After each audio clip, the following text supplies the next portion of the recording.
2020 is winding down. What would you flush away? We've got answers with our co-host Liz Seagran, author of The Rocket Years and Fast Company journalist, to talk toilet paper.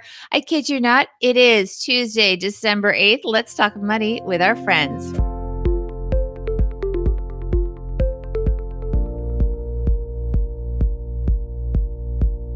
Welcome to the Money with Friends podcast. I am certified financial planner, Bobbi Rebell, host of the Financial Grownup podcast, coming to you from my very grown-up kitchen in New York City. And I am Elizabeth Seagran. I am a senior staff writer at Fast Company magazine, and I'm coming to you from my beautiful, airy loft office here in Boston. It does look very beautiful and airy, Liz. Here on Money with Friends, we talk about the latest personal finance headlines. We add in the insights and the wisdom of our fantastic cast of thought leaders, including author of The Rocket Years, Elizabeth Seagran. We mix in questions and comments from our money friends, and then we leave you with a takeaway to make it your own. Liz, welcome back. You are a veteran now. This is your 5th episode. Yes, thank you so much for having me back. And you are looking stunning in a purple sweater. We record this live on YouTube. Everyone should join us on the Money with Friends YouTube channel to be part of the show and see us as well as hear us. And I wanted to ask you where you got it so I could pick one up. And in fact, it is one of a kind. Totally. Just like everybody else, I picked up a quarantine habit, which is knitting. And it was actually bolstered by the research I did in my book, which is called The Rocket Years, How Your 20s Launch the Rest of Your Life. And there's actually all of this fascinating data about how people with hobbies are just happier in life. They're more productive at their jobs. They're more intellectually engaged and passionate about life. And I was like, you know what? I need to get myself a hobby. So I started knitting and knit a lot of hats and and scarves, which are going to be holiday presents. And then I wanted to take on a challenge. So I knit a sweater, which turned out to be 5 sizes too small. So I gave that to my 5-year-old daughter who is rocking it. And I just figured out how to make a sweater my size. And here it is. And the other thing that I love about this sweater is that the name of the color of the sweater is wine, which is another one of my quarantine hobbies. Oh my gosh. I know. And that brings us to things like Zoom happy hours. That just came to me. All of these sort of pandemic habits and phrases that have become part of our world. Mm-hmm. We're going to be talking about that. Very, very interesting way to kind of flush away 2020. First, let's see which one of our friends is going to bring us into the headline. This is Gertrude, room mom over at the Stacking Benjamins Facebook basement group. I just like hanging out and chatting about the news. That's why I tuned into Money with Friends. All right, so this headline comes to us from the Detroit Free Press by Miriam Marini. 2020 has been going down the drain, and now you can actually flush it away. And I'm just going to summarize quickly, because we want to get to these phrases, what the piece is about.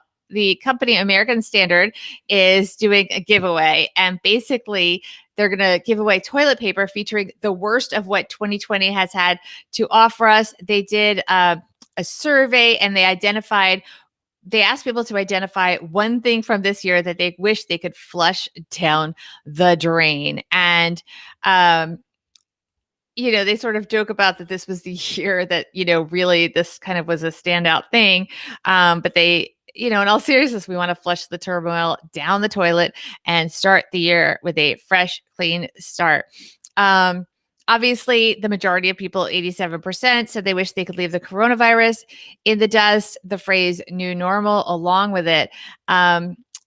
And then here is a list of 2020's most flushable moments. I guess we'll go through that together, Liz, and we can comment on each one. And our audience that's joining us, of course, is welcome to comment as well. We record this live on YouTube, on the Money with Friends YouTube channel, if people want to join us here.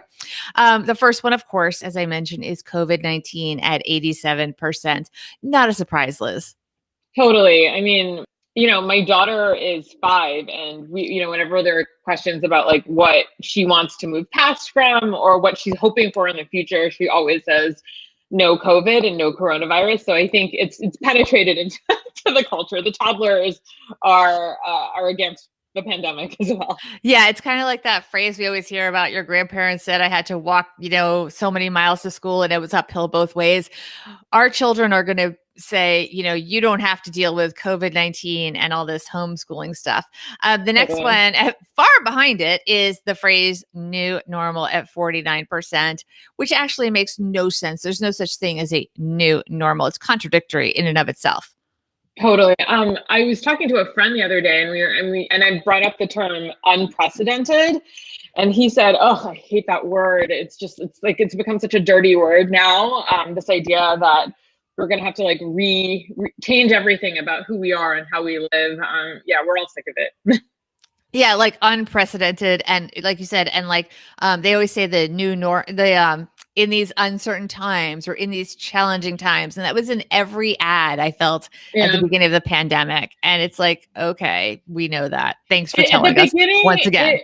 At the beginning, we kind of like helped us. I don't know. It was trying to contextualize where we are, but like 9 months into it, it's almost like triggering. It's like, oh, don't remind us that we're in this terrible moment, Yeah, I mean, I think these words are triggering, right? So again, canceled vacations, which of course could apply to canceled weddings, canceled parties. You had your daughter's birthday party. I mean, come on. Yeah, it was yesterday. She just turned 5, and yeah, I mean, I had a total meltdown the night before because when you're 5, a birthday is like everything, and she couldn't have friends over. It was, we ended up making it really special for her, and I think it's going to be extra memorable, but.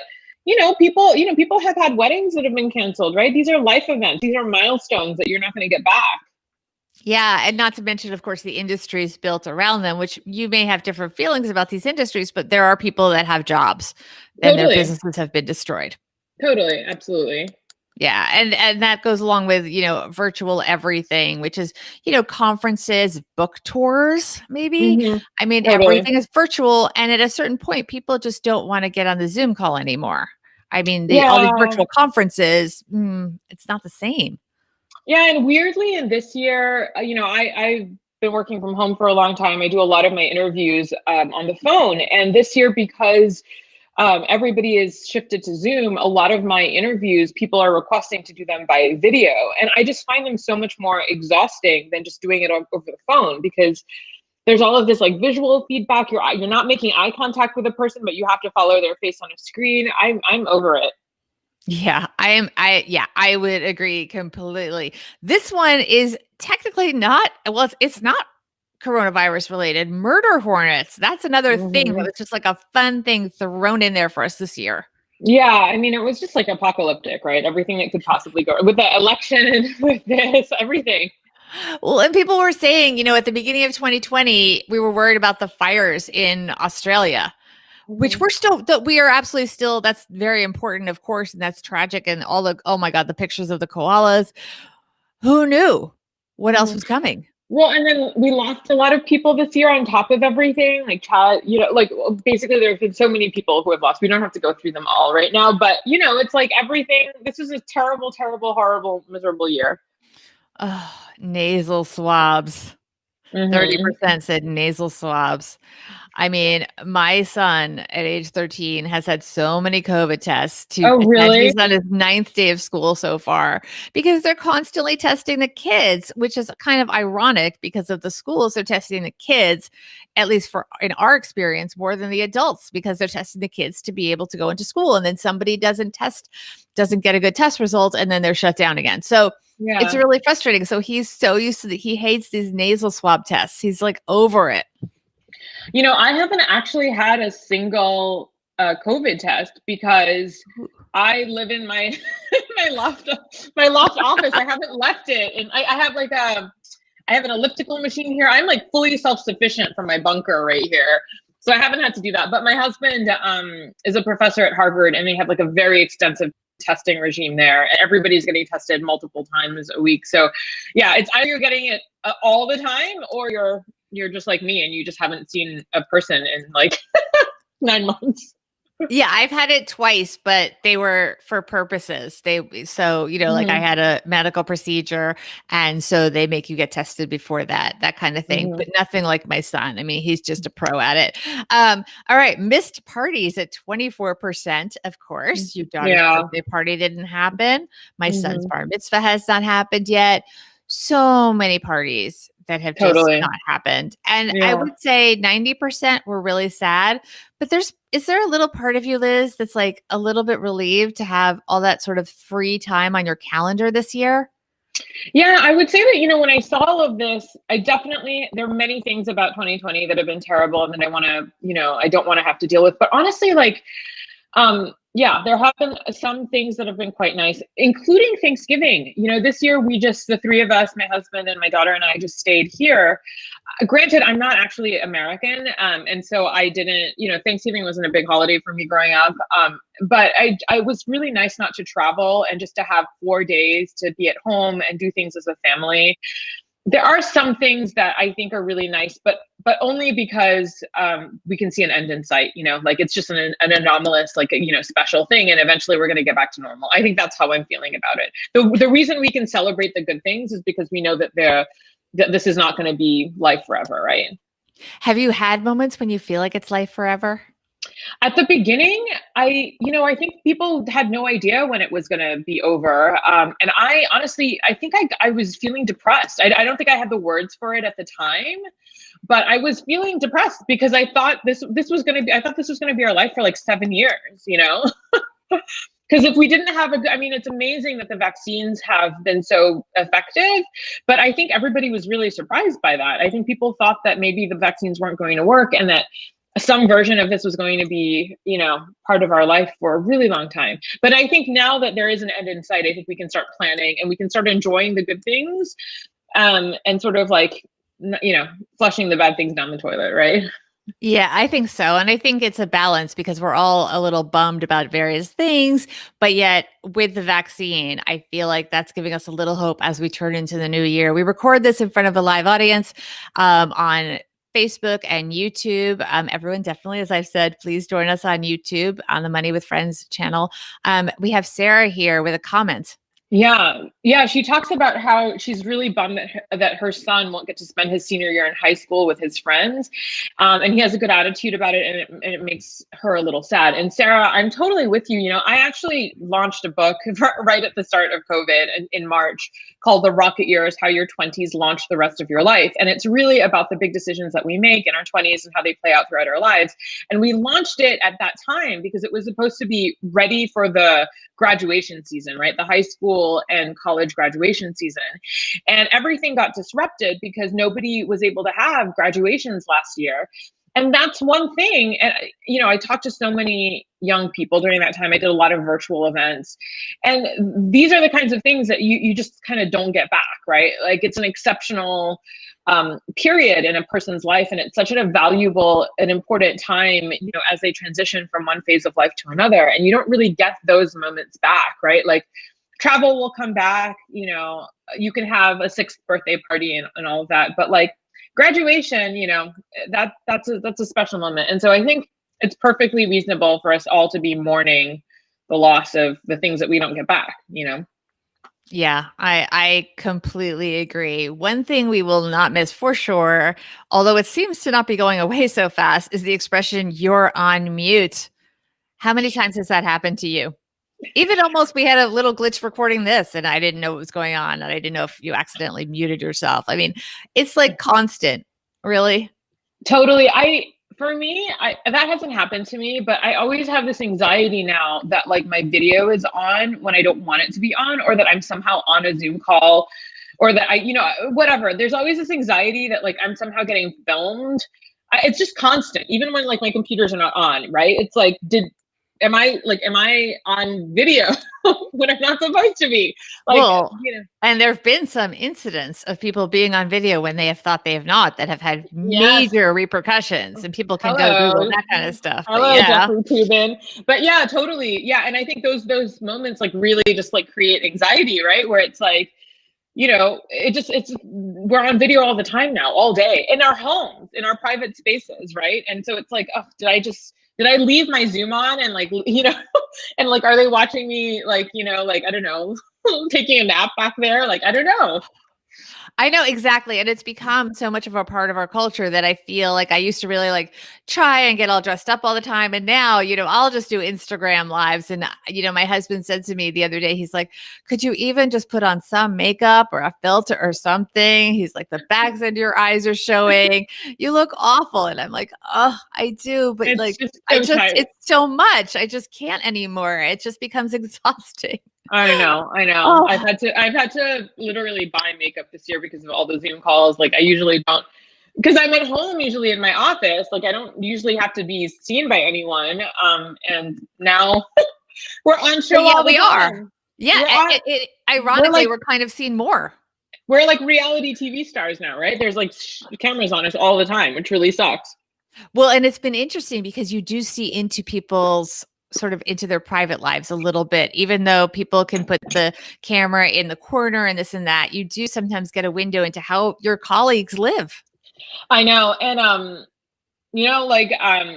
think I'm fortunate, like, we have a home where we live in the suburbs, right? So we don't live in a tiny, tiny space. And so I have a dedicated space to do this, but, my husband is a professor.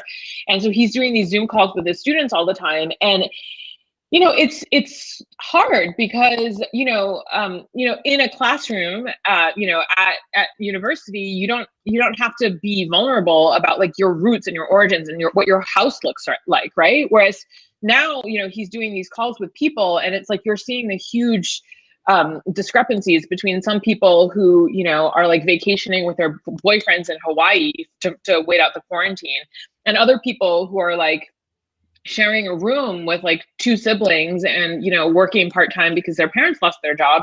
And there's so much, it's so vulnerable, right? Having to show all of that when you're supposed to not have to experience that on campus. Everybody's supposed to feel like they're sort of equal, right? Like in a classroom.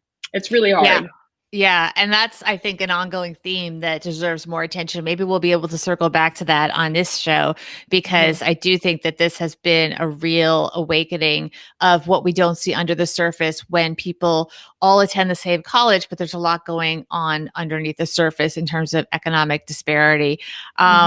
But in the interest of this show, to get back on track, let's talk about, so apropos for you, birthday caravans. You chose not to do this for your daughter who just turned 5 this past weekend. Your thoughts, did that come up, the idea of a birthday caravan? I mean, I guess we should explain what it is to some people that don't know what it is. So there are all these people who are trying to come up with creative ways to celebrate their children's birthdays. And one of them is that, their child will sit on their porch and then, friends will drive by and honk and stuff like that.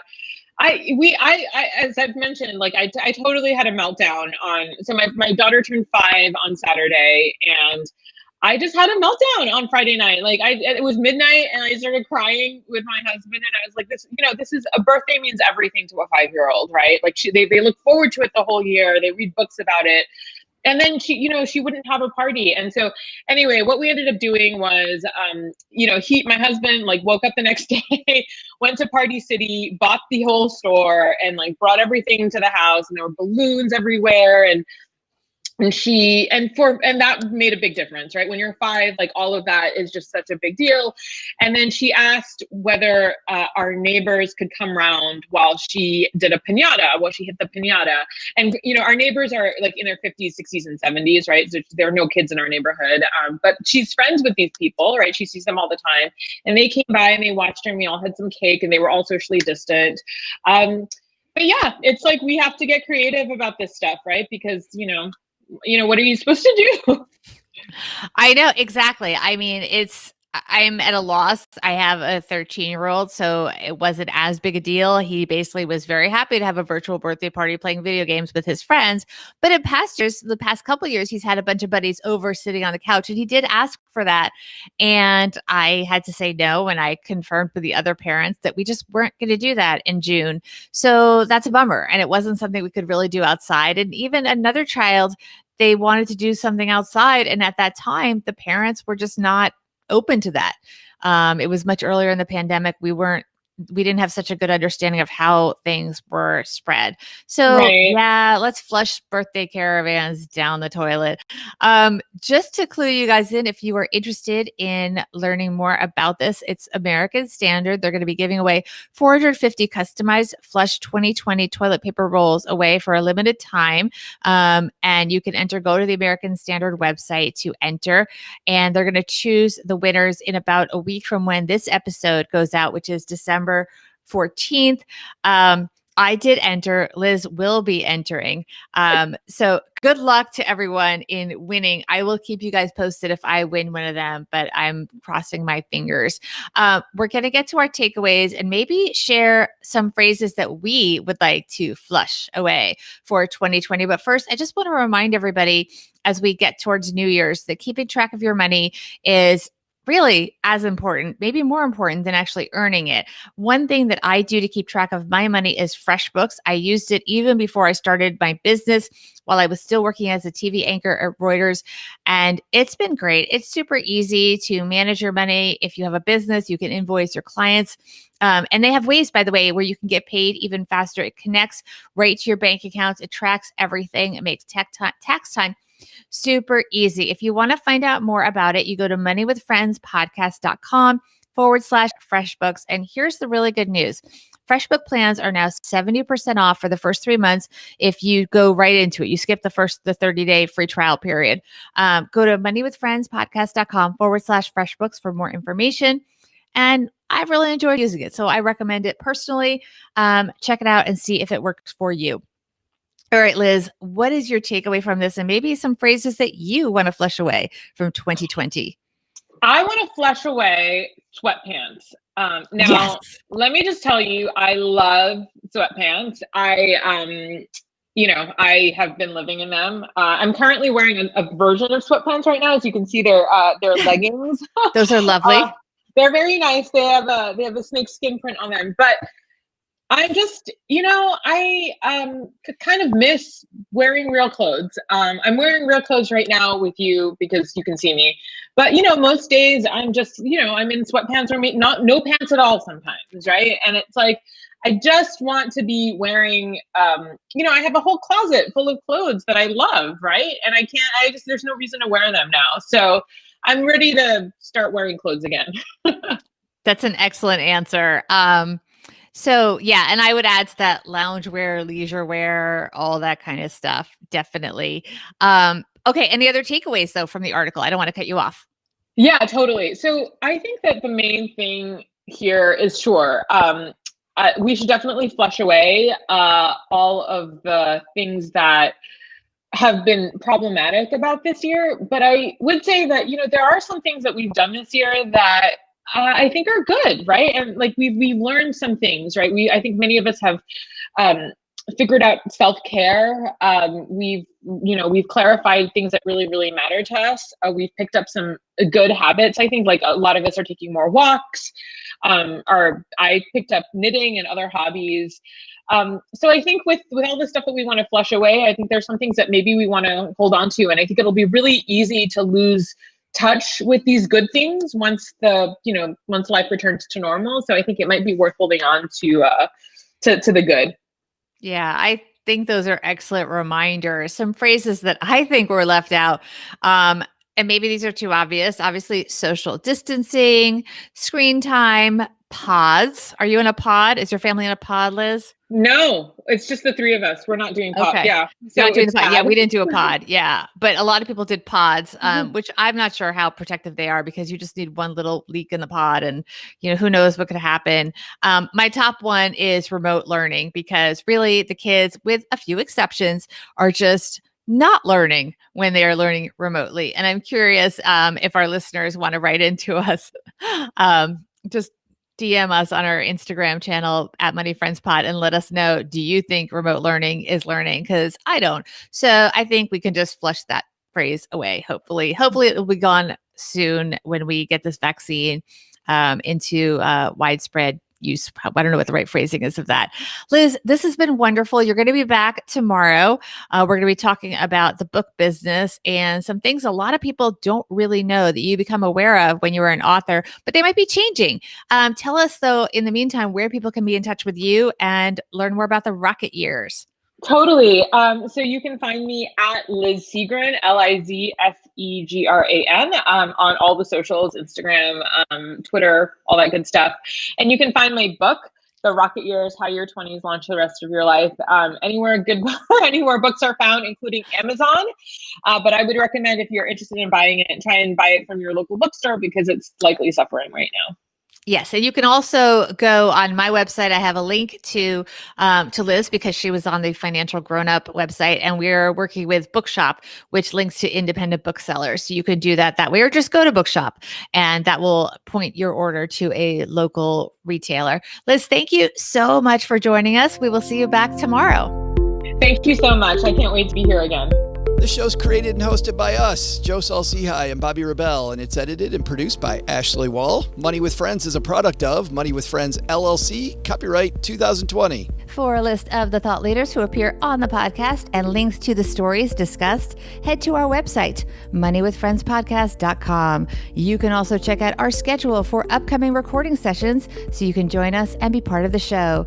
Also, be sure to follow us on social media at Money Friends Pod on both Instagram and Twitter. Look out for our polls and quizzes. You could get a shout out on the show. We're well worth following, we promise. As with anything, remember you shouldn't take advice from any of us or any other videos or podcasts without first talking to your financial advisor. These people on this episode, they're here for your and their entertainment purposes only. I'm Bobbi. I'm Joe. We'll see you here back next time with another episode of Money with Friends.